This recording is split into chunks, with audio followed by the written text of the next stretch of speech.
Direto do Fórum Romano, aqui em Roma, vou fazer uma live para vocês hoje para contar um pouquinho das histórias maravilhosas aqui dos imperadores. Estou aqui em frente ao túmulo de Júlio César. Max vai falar um pouquinho pra gente sobre, vou mostrar para vocês um pouco aqui, gente, olha isso. Ó. Estão vendo que são as ruínas do Fórum Romano. Aqui onde viveram grandes imperadores como Tibério. O Senado era aqui. Estou aqui atrás aqui de mim. Aqui na minha frente, quer dizer, vou mostrar pra vocês, tem um túmulo do Júlio César. Você tá o seu imperador. Meu imperador tá aqui atrás de mim. Eu quero falar pra vocês com relação à etiqueta e elegância turistano, antes da gente mostrar pra vocês aqui esse lugar maravilhoso, que essas ruínas aqui romanas, gente, olha aqui tudo isso, né? Que representa Roma para a civilização do mundo. Eu quero falar para vocês sobre protocolos de elegância e etiqueta cristã. Então hoje eu presenciei uma coisa de brasileiros que eu quero muito chamar a atenção de vocês, porque compromete demais a nossa imagem. Então, no Coliseu, fila enorme, gigantesca. Imagina que por ano vem aqui a Roma em torno de 40 milhões de turistas. Eles precisam de uma infraestrutura gigante, tudo é muito organizado. Os romanos, gente, eles iniciaram aqui esse conceito de organização social, né? O próprio direito. Então, os romanos são muito importantes, democracia, são muito importantes na humanidade. E eis que todo mundo lá, antes de começar a visitação, passa onde, gente? No banheiro para fazer xixi. Fila enorme para entrar no banheiro feminino. E ao lado desse banheiro feminino tinha outro feminino exclusivo, com duas placas enormes, para cadeirante, para pessoa com necessidade especial. Eis que uma brasileira que estava no meu grupo, visitação guiada, fura, né, sai da fila e entra nesse banheiro me matando de vergonha. E é por isso que o brasileiro, quando está no exterior, é muito mal visto, porque sempre quer dar o tal do que, gente? Jeitinho brasileiro. E o jeitinho brasileiro, ele é simplesmente péssimo, acaba com a imagem da gente imediatamente. Por isso que a pessoa é maltratada, não é bem-vinda, e a gente às vezes não entende por quê. E o problema é que a gente que guarda as regras em ética, né, etiqueta, a gente fica chateado, por quê? Porque a gente acaba pagando, abre aspas, o pato. Enfim, vamos aqui, eu vou passar para o Max, que vai falar um pouquinho aqui do túmulo de Júlio César, que eu fiquei assim decepcionada com a sepultura dele. Mas antes de eu mostrar a sepultura, Dr. Max, fala um pouquinho aqui pra gente sobre Júlio César, que foi um grande imperador romano. Eu acho que faz assim, vira e eu já vou mostrando aqui. Bom, então tá. Vamos lá. Então é isso aqui, ó. Na verdade não é um túmulo, é um local onde ele foi cremado dentro da cidade de Roma. Porque normalmente as pessoas, elas que morriam em Roma, eram cremadas fora dos muros de Roma. Mas Júlio César, como foi muito importante, foi cremado no centro do Foro Romano, que é essa região aqui, que era onde se concentravam os grandes edifícios públicos, os tribunais, o Senado ficava aqui. O Senado, inclusive, está bem preservado ali, o Senado, esse prédio de tijolo aqui, que foi reconstruído pelo Júlio César. Ali é o arco ali... o arco de Sétimo Severo, que é o arco que faz o marco zero da cidade de Roma, ou seja, todos os caminhos levam a Roma, porque todos os caminhos têm este aqui como ponto final ou ponto inicial, tanto faz, o que vai fazer a diferença é a referência, a diferença é a referência, né? Se no início ou no fim, mas aqui é o ponto zero de Roma, até hoje é.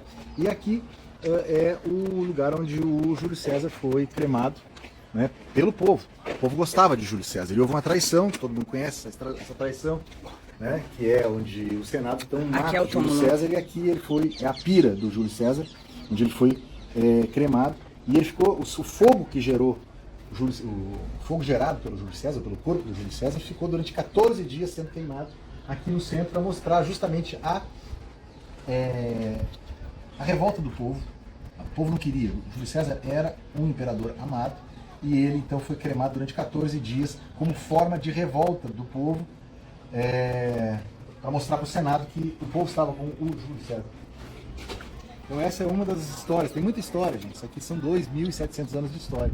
Então não dá para resumir numa live, mas assim, alguma coisa a gente vai falar. Eu acho muito importante,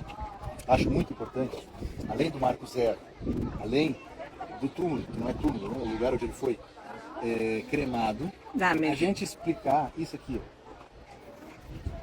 Vamos explicar a questão de Roma. Eu lembro que a minha avó dizia assim, ela não estudou muito, mas era uma mulher muito inteligente. Ela dizia assim, eu perguntava para ela, pequeno, eu perguntava assim para ela, minha avó, Genoveva chamava ela assim, eu perguntava, vó, como é que é Roma? E ela dizia assim, ou Maximiliano me chamava. Roma é uma cidade que foi sendo construída uma em cima da outra. E aqui a gente vê bem direitinho isso, vem cá ver. É como se fosse uma lasanha, que é a figura que foi utilizada para explicar isso. Então é aqui, ó, esse templo aqui, foca nesse templo. Aqui a gente vai entender direitinho por que é uma lasanha. A cidade de Roma, por que ela foi construída uma em cima da outra. Olha só, aqui você tem colunas romanas, que são essas colunas, elas são da época, de uma das épocas de 300 depois de Cristo, se não me engano. Ali, as fundações são romanas também, ó. Só que Abaixo, vamos andando aqui, que é melhor. Aí Então você tem várias arquiteturas num prédio só, várias questões estruturais num prédio só.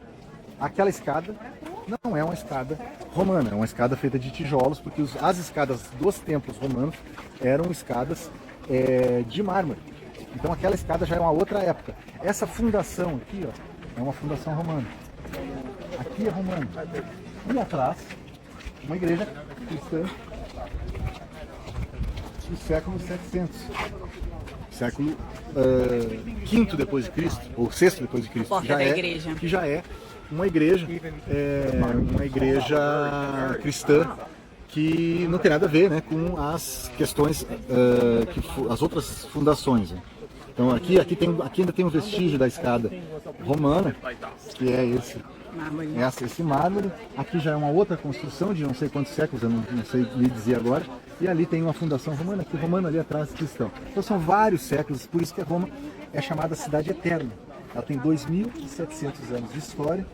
As civilizações que por aqui passaram utilizavam-se das outras estruturas para poder, nela, construírem as estruturas novas, para não gastar, para serem mais econômicas nas fundações, porque uma fundação, todo mundo sabe, é muito caro numa construção, e a mesma lógica se aplicava naquela época. Então, ao invés de derrubar e construir outra, se construía uma em cima da outra, e assim ia a história da humanidade. Agora, vamos falar sobre Calígula e...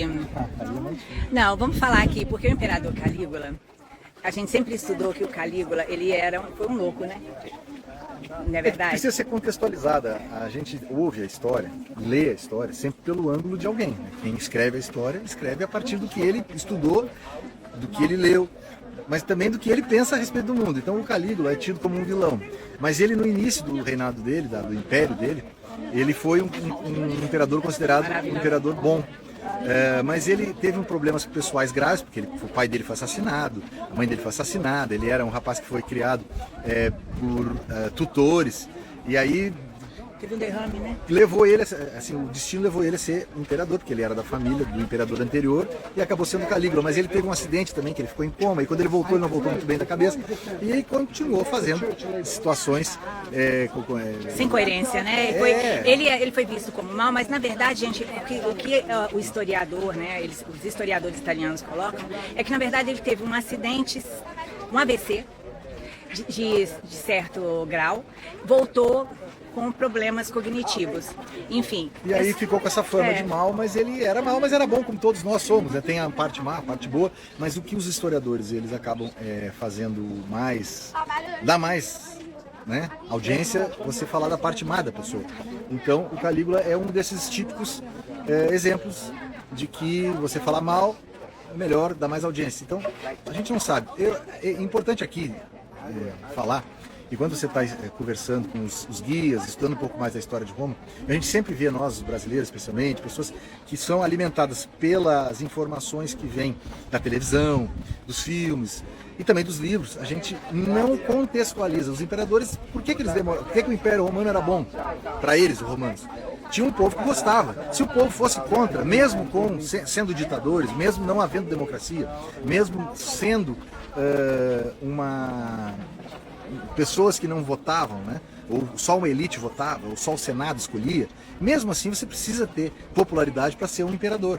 E aí então você tem que dar água para as pessoas. Então os romanos eram grandes engenheiros, você precisa da água de graça, a comida, basicamente existia distribuição de assistência social. Então não era uma coisa que a gente sempre olha assim, o imperador romano como um vilão. Não, eles eram vilões também, mas eles tratavam bem do seu povo. Verdade. Gente, é isso. Então a gente aqui, olha, hoje tá 37 graus. Tá um calor medonho. Muito caldo. Dica também, no caso de dress code, tecidos naturais. Então, buscam usar muita água e tecidos naturais e roupa que não seja justa. Por quê? Para que possa ventilar, para deixar a gente agradável, né? Assim, arrefecido, porque senão o corpo gasta muita energia para poder ventilar, né? Para te deixar arejado e você acaba não tendo aproveitamento. Não é a melhor época para vir aqui. A Roma nós viemos que nós vamos para um evento de família que estava marcado aqui por eles. Melhor vir numa fase, desculpe, numa fase que esteja mais fresco. Enfim, vamos nos falando nos stories. Alguma dúvida sobre protocolo, etiqueta masculina, feminina? Na verdade, a etiqueta masculina e feminina são parecidas, né?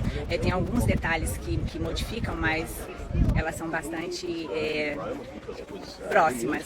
Vocês me perguntem nos stories ou no direct, no caso, que eu respondo. Um beijo para vocês e até a próxima live. Tchau, tchau.